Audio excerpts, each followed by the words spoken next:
Hi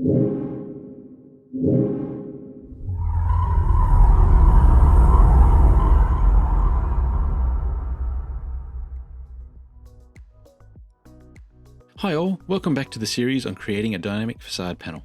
In this part, we'll kick off the creation of the custom facade panel using a simple base polygon. So let's get started.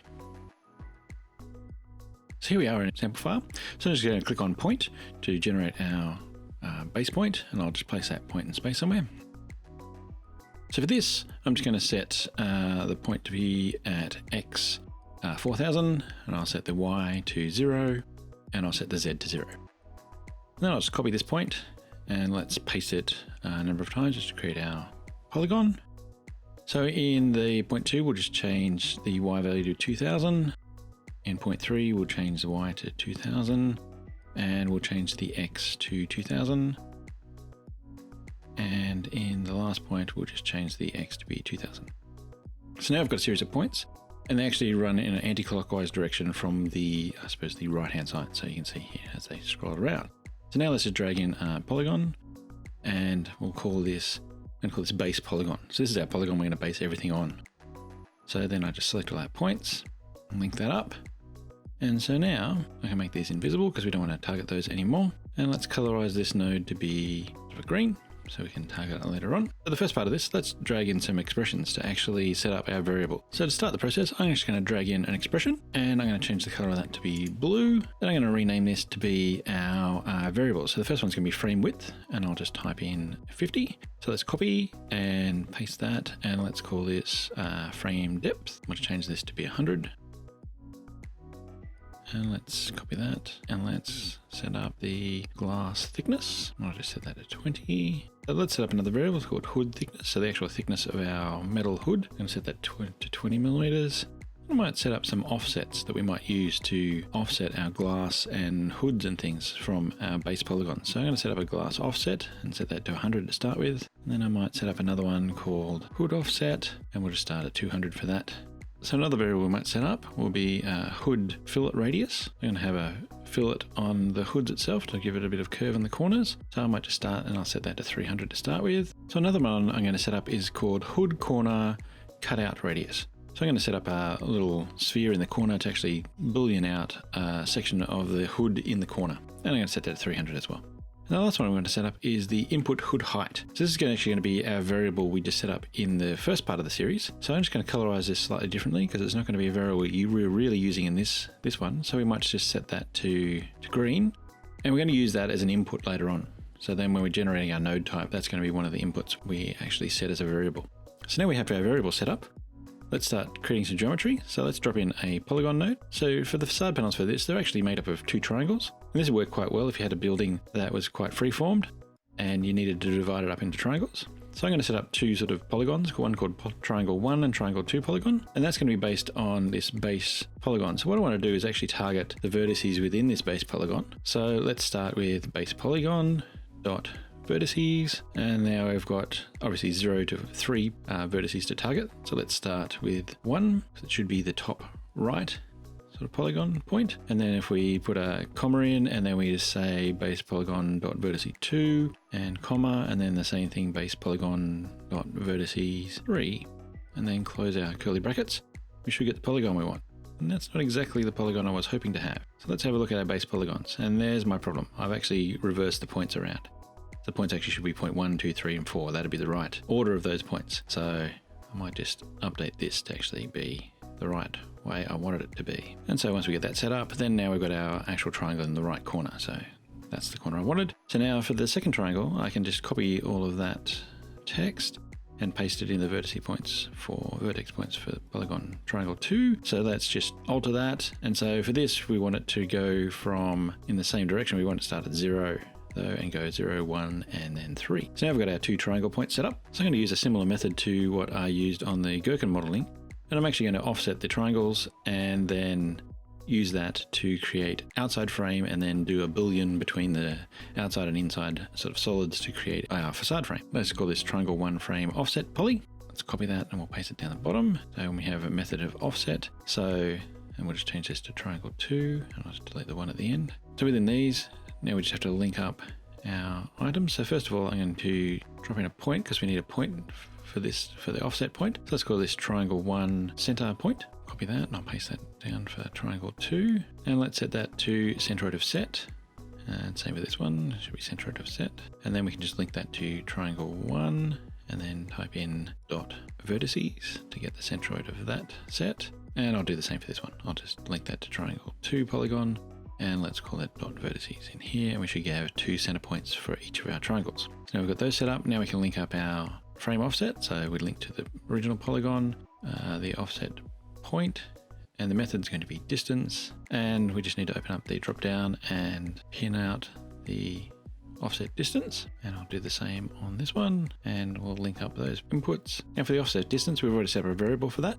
And that's going to be our frame width. So let's just type in frame width here. We've got frame width for both of those. So if we zoom in, should be able to see now we have two polygons offset inside based on our frame width. So for the next part, we just need to drag in some solids. So we call that triangle 1 base solid. And we'll just copy and paste that for the second triangle. And we'll just rename that triangle 2 base solid. Let's link up first the base polygon. Let's set the triangle 1 polygon and the triangle 2 polygon. And for the offset distance, we've already set up a frame depth. So let's say frame depth divided by 2, and we'll paste that into both offset above and below inputs.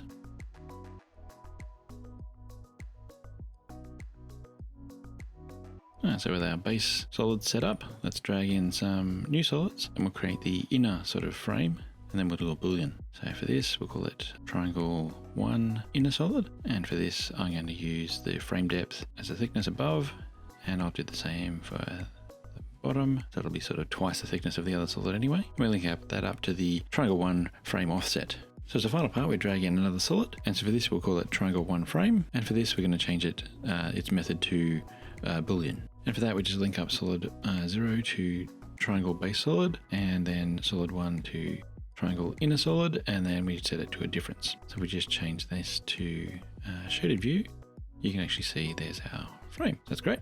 So let's do the other one. I'll just copy those, and then we can just relink these up to the other triangle. So let's see triangle 1. Let's just change this to triangle 2, and we'll just set this one to triangle 2 as well. And I'll just adjust those names slightly just to get rid of the 1 at the end. So again, if we look at that in shaded view, you can see now we have both frames, both sides set up.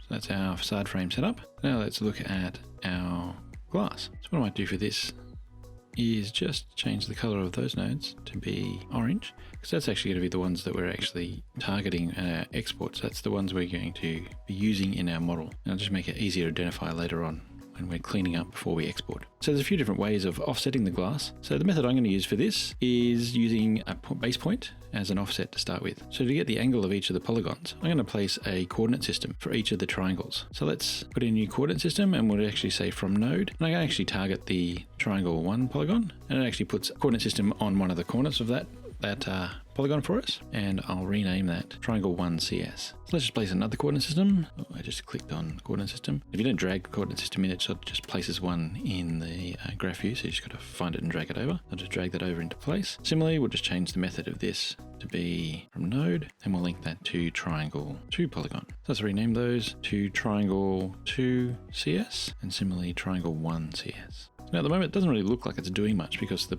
actual CSs are sort of parallel to the base CS. But if we go back to the original point, and if I grab say point 2 and I change its Z value to be something other than 0, then we get 500 and it kicks up in the air. What you actually see is these new CSs we created actually respond to the triangles that they're related to. So now you can see that both CSs are in completely different planes. So they're related to the triangles. So that's exactly what we want to do later on. So we can use those base CSs to offset our geometry based on that triangle. So we'll set this back to 0. So now let's set out to creating our glass. So for this, I'm going to use a method of offsetting a point and then copying the base triangle up to that point. So let's have a look at the first one. Let's drag in a point node. I'm going to call this glass offset point and put in triangle 1 at the beginning to keep our names consistent. Let's change the method of that to direction and distance from origin. So the origin for this is actually going to be the triangle 1 center point, and then the direction is going to be our triangle 1 CS that we just created. And then what I actually need to do is just click on the down arrow and say distance, open up the distance tab. And for that, we've already set up a variable for this. So let's call it glass offset. That. So you can see it sort of did a little bit there, but the problem is I didn't have the direction correct. So let's go .z direction, and that'll set up the exact direction we want. And you can see now it offsets directly above the other point. So I'm going to just copy this point and paste it down the bottom to do the same thing for triangle 2. And which target triangle 2 center point and the triangle 2 CS. And now we have 2 offset points. That's perfect. Let's drag in a new polygon, and we're going to do this polygon is going to be called, let's call it triangle 1 glass poly. And for this, it's going to be a copy transform geometric contents. So node copy is our base triangle.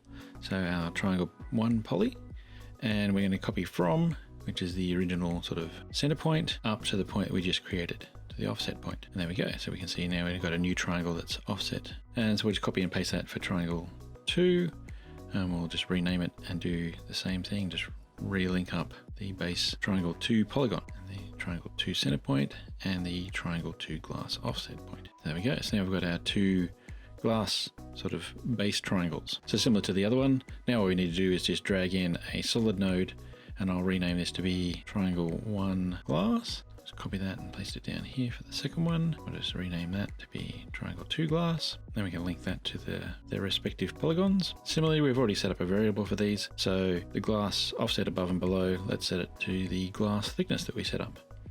And we'll divide that by 2. So we have the glass above and below our polygon. And we'll do that for triangle 2 as well. So first of all, what I might do is just colorize these nodes so that we can identify them later on. So what you can actually do is just select a node and select one that's already colored. And if you right click on the one that's already colored, it'll adopt the color from that node. So now I might just set a family and part for these. So I'm just going to set this to glazing, and I'll do the same for the other glass. And I'll do a similar thing for the frame itself. And I'll just set this to a family and part of curtain wall and a part of curtain wall frame. And if you look at that in shaded view, now we have a transparent glass and a grey frame. So that looks good, but our glass offset's probably not exactly right yet. So what I want to just do is change this glass offset, and let's set it to link sort of some variables together. So let's say it starts with a frame depth. So I'm going to say from the original polygon, it's frame depth divided by 2.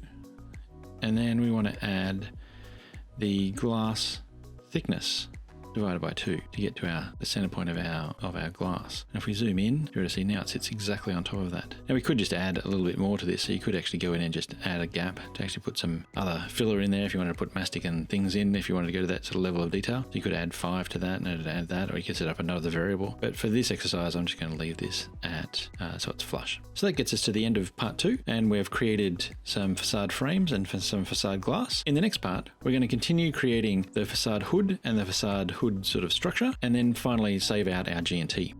Thanks for watching, and I'll see you next time.